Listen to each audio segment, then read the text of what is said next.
ঢাকা জেলার দোহার উপজেলার জয়পাড়া পালবাড়ি মৃৎশিল্পের মাটি পাতিল বানানো হচ্ছে। পাতিল তৈরি করছে আমার মা সরস্বতী পাল।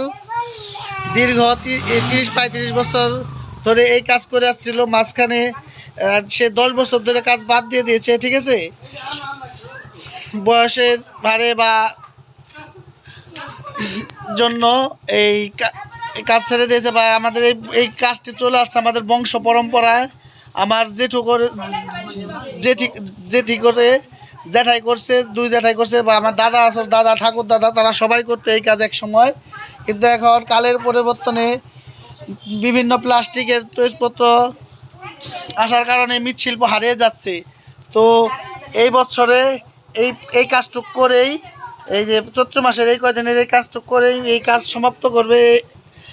এই কাজ আর করবে না তারা, ঠিক আছে। এই দেখুন বসে, এই যে আমার আরেক জেঠিমা, সেও দীর্ঘ 40-45 বছর এই মাটির কাজের সাথে সম্পৃক্ত ছিল। সেও 7-8 বছর ধরে কাজ বাদ দিয়ে দিছে, বয়সে ভার হয়ে গেছে বা এই কাজ অতটা চলে না, ঠিক আছে। বা ছেলেমেয়ের আর্থিক সচ্ছলতার কারণে ছেলেরা তাদের কাজ করতে দেয় না, ঠিক আছে। এ দেখেন আমার যে পাশে এই যে বৌদিরা দাঁড়ায় রয়েছে, নতুন প্রজন্মের তারা এই কাজ শিখে নাই, ঠিক আছে। আমাদের মৃৎশিল্পগুলো এই দেখেন, ওই যে আমার জেঠিমা, ঠিক আছে। সবাই এই যে দেখুন, এই যে